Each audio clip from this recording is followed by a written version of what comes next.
South Florida, this is Headliners, only on CBS News Miami. Hi there and welcome to Headliners. I'm Lauren Pastrana. A Miami neighborhood could be in danger. That's what small business owners in Allapattah are saying. They're part of Little Santo Domingo, and they're worried what happened in Wynwood is coming to their neighborhood. CBS News Miami's Yvonne Taylor has the story. Everything starts here on Northwest 17th Avenue and 28th Street, which is where the Juan Pablo Park is located. He is considered the George Washington for Dominicans. And right there, you see the sign, Little Santo Domingo. They have busy restaurants, noisy barbershops, bakeries, and clothing stores. It's Little Santo Domingo, the most Dominican neighborhood in Miami. And while it's not as well known as Little Havana or Little Haiti, the people who live and work here fear their days are counted. Gentrification is definitely here. Julio Diaz's store has been at the corner of 17th Avenue and 35th Street for 19 years. What we're afraid of is that this is prime real estate, this corner lot here. Meanwhile, the owner of Nuevo Amanecer restaurant, Carmen Robles, is saying that her customers who come looking for seafood or Dominican platters have seen what is happening. Han venido los inversionistas. Developers are coming to the area asking business owners if we own the property. We fear they want to purchase the area to make it another Wynwood. The modern neighborhood that Carmen refers to is 1 mile away from Little Santo Domingo. What we would like is for the transformation that is happening to take into consideration a balanced approach where the community can remain. Mileika Burgos Flores, founder of the Allapattah Collaborative CDC, a non-profit that works to prevent the displacement of small businesses, said they are trying to come up with a plan. Our work is to prepare them, to provide them technical assistance, access to capital, and help them get to that point where they can own that storefront.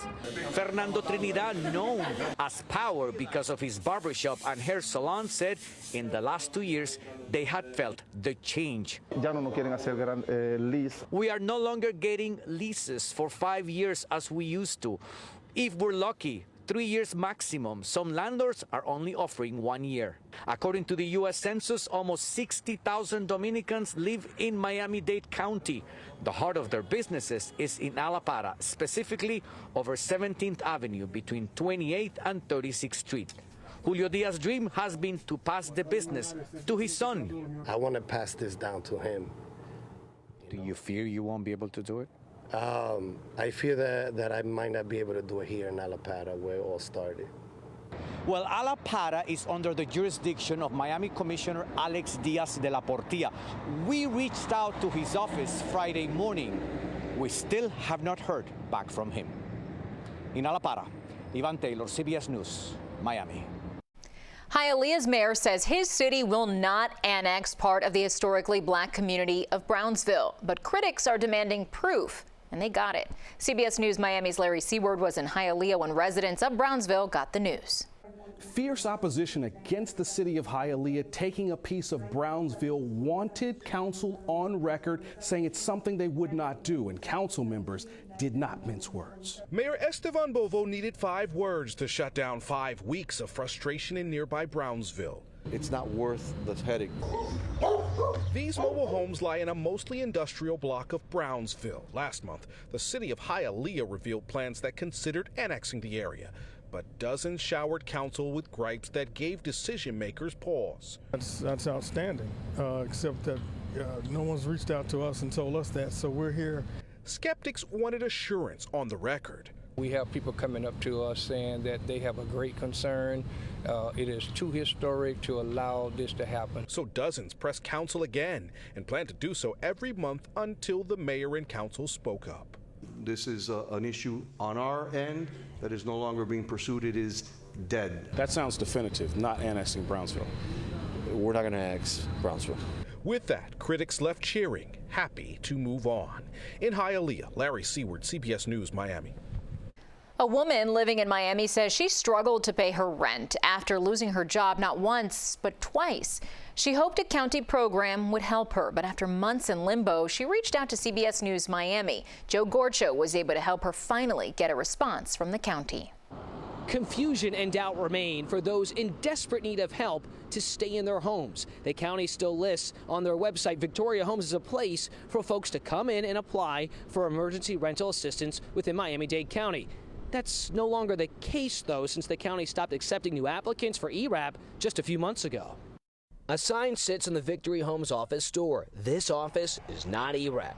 Months after pausing the program, one resident we caught up with was unaware of the change. There's no applications here. Marlo desperately trying to find his elderly aunt on a fixed income some help with a new lease for a new place to live. How long have you been trying to help her find a home? For a good little minute. He's tried for months, but little did Marlo know he missed the deadline to apply for ERAP online. The county website for ERAP says the county paused its ERAP but will continue to review applications that have already been submitted.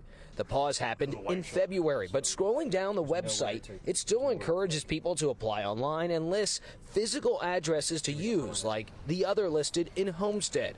I went inside that office where a county employee told me people still show up asking to apply for ERAP funds. I called the Miami-Dade County Mayor's office to ask about the confusion, and they told me they would correct the link since ERAP no longer has physical office locations. Those who met the submission deadline, like Miami resident Amara, it's been a waiting game. In her case, for 8 months. I felt like I was in my breaking point, but my dad was saying, send another email. She's lost 2 jobs since moving to a 1-bedroom apartment in Miami last August. The law student first applied to ERAP last September. She turned to us last week after receiving eviction paperwork from her landlord. We asked the county about her situation, and within 24 hours, they approved ERAP funds. I'm eternally grateful for CBS and everybody who's helped me along this process. Joe Gorcho, CBS News, Miami. When we come back, summer season almost here, and screen time is expected to rise. See what experts are warning could be dangerous effects of social media on kids. From South Florida, this is Headliners, only on CBS News Miami. Welcome back. I'm Lauren Pastrana. CBS News Miami is committed to helping you deal with mental health challenges, and we have a new warning for parents from the country's top doctor. He's sounding the alarm on the dangers of social media for children, urging lawmakers and tech companies to do something about it. CBS News Miami's Gabrielle Arzola spoke with mental health professionals about the reality kids are facing. Kids will be out of school soon, and that could mean more time on their phones. But the Surgeon General came out with an advisory Tuesday morning that says social media could present a, quote, profound risk of harm. But what exactly does that mean? Kids could be really cruel with each other. Nancy Morales is a counselor in Miami-Dade County schools. She says teens are on social media nearly all day. And it's not just about watching videos, but also cyberbullying. It is like an addiction. They have to be there all the time. They have to check what people posted. They have to see if what they posted has any likes. A study released from the Surgeon General says 95% of teens from 13 to 17 use social media, and a third of them use it, quote, almost consistently. James Phillips is a licensed mental health counselor and says the dopamine effect kids get from staying online is equivalent to using drugs. It's the same thing that happens when you use cocaine. And according to the Surgeon General report, the problem is that kids' brains are still developing. And when you factor in that kids spend more than 3 hours a day on social media, they face double the risk of experiencing poor mental health issues like depression and anxiety. And another study was done with college kids who have depression. They were limited to only 30 minutes of social media a day. But after 3 weeks, they found that not only did they have less depression, they were happier. There's still a lot of research that needs to be done, but counselors suggest limiting screen time to an hour a day, finding activities to do like hobbies and walking, and create tech-free zones like at the dinner table and before bed. I'm Gabrielle Arzola, CBS News, Miami. Continuing on the mental health front, nationally syndicated radio host Rickey Smiley has been publicly dealing with the loss of his 32-year-old son. The comedian has taken to the airwaves and social media to share his grief and in the process help others heal as he searches for it himself. He recently sat down with CBS News Miami to talk about what's happening on the other side of the microphone. Jim Barry has his story. Come on, man. Get everybody on social media, man. He is no stranger to thousands of South Florida radio listeners. In morning drive time, a jovial Rickey Smiley has often heard entertaining audiences on his syndicated radio show, which also airs here in South Florida. But deep down inside, Smiley has been carrying an emotional burden. Probably one of my funniest shows today on the radio, and the entire time I'm doing the morning show, the first 2 hours, I'm cracking jokes with tears coming down my face. And that's how the psychological part for my job is to make people laugh, you know, when you're devastated and sad on the inside, you know, but you still have a job to do. Nearly 4 months ago, Smiley's son Brandon died. The 32-year-old was a budding comedian aiming to follow in his dad's footsteps. He left behind a grieving family, which included his own 3-year-old daughter. But I couldn't really properly grieve when my son died because I got 3 kids. I had to protect my kids and I had to protect my mother. I got parents and I have a son. My son had a grandmother and great-grandmother that I had to protect. And I'm at the funeral, you can't cry because you got a 3-year-old granddaughter standing next to you looking at you, and you got to, okay, it's a happy, you know, and then, you know, that's her father. My son had a daughter. So you got to protect. Smiley says he still feels the urge to parent his lost son. Before his funeral, he dressed him a final time and accompanied the casket all the way to its final resting place. Smiley says his grief still comes in waves, sometimes even when he's on the air. And I have done the morning show and was talking on the mic and played a song and laid on the floor and cried into the carpet on the floor of the radio station and got up with my song going off and got myself together. All right, y'all, Rickey Smiley in the morning. In the black community, Smiley knows there is often a stigma associated with facing mental health issues, but he says he has sought professional help. I'm gonna probably check into a facility because I honestly feel like my mind is about to explode. I can't stop thinking. My sadness is, I do have some intense therapy set up. It's a lady that lives in another state that's probably gonna fly in and stay with me for 3 days. So from what I understand, that she go really, really deep. So I'm looking forward to that because I need it. Smiley is sharing this journey with his followers, often posting videos on social media.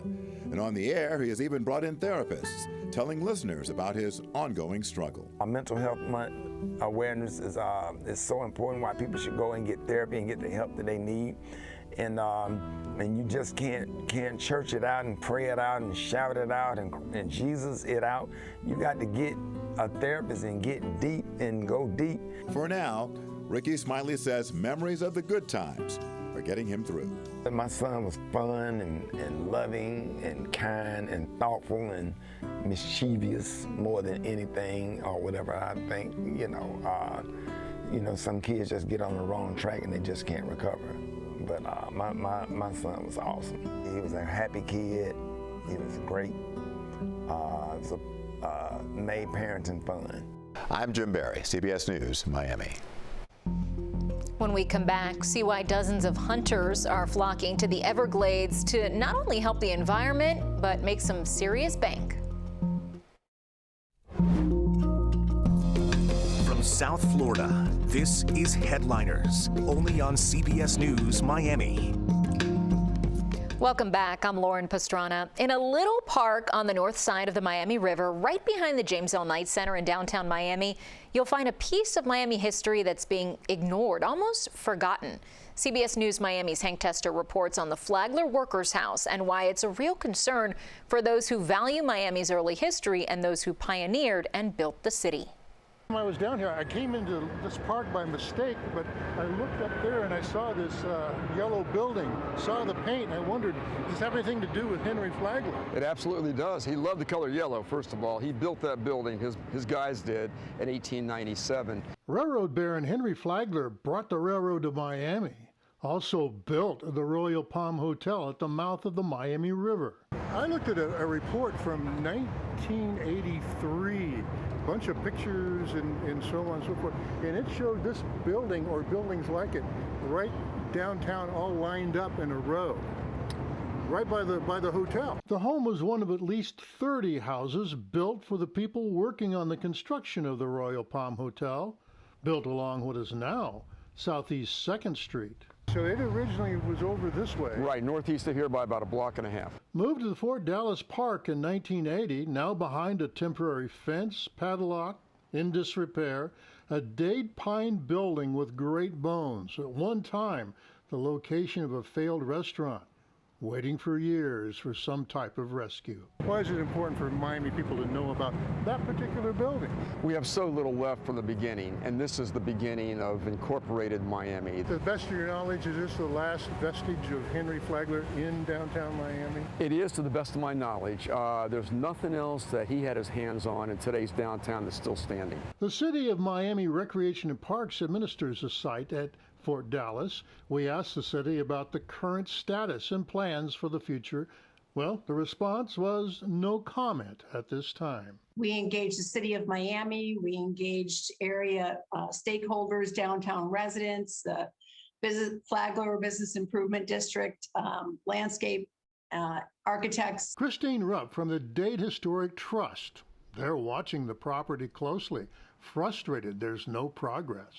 The building itself could be an excellent visitor center, a gallery. It could be a place where bike and walking tours start. I've been familiar with this building now for over 40 years and just kind of waiting for something good to happen to it. The Flagler Workers House continues to deteriorate in downtown Miami, right on the banks of the Miami River, in the shadow of all this development. I'm Hank Tester, CBS Miami. Are you ready to take on the Python Challenge? Registration for the summer event is now officially open. The announcement included a safe capture demonstration using a live Burmese python. CBS News Miami photojournalist Rafael Murciano shows us how it went. These are large pythons. That means they can be dangerous. These pythons, we're regularly catching and removing pythons over 10 feet long, so people need to be prepared for that. We've removed now over 18,000 pythons since 2000, and a single python, I mean, it's hard to say exactly how much they're eating, but you have to think through to get to these females that they're pulling out at over 18 feet long. You know, they're eating how many mammals, and we know that Burmese pythons have had definitely measurable negative impacts on our mammal populations in the Everglades. And sometimes you have to tire them out. This competition really raises awareness about invasive species. It does not just have reach in the state of Florida, it reaches a national level and even an international audience. We use a snake hook. Both sides of the snake hook are useful. One, we have the hook end, which helps us pull the python out of vegetation to find the head. This is an animal that is built to hide from everything, even its own prey. They're ambush predators. And you don't want to let them get around your arms because then you lose mobility in your arms. They are an invasive species. They are not from Florida. They're from the other side of the world, from Southeast Asia. So a single python can lay upwards of 40 to 50 eggs, but we just had a breaking record of a nest. It was over 90 eggs laid in the nest. And so yeah, they can have a lot of offspring. You got to think, 18-foot female snake, she can carry a lot of eggs. If you are in a situation where to catch that python, you're going to get hurt, don't do it. Human safety, number one. And then, of course, reminding yourself you are making a difference. Thanks for joining us this half hour on Headliners. As always, keep it right here to CBS News Miami for up-to-the-minute breaking news and weather 24 hours a day. Make it a great one.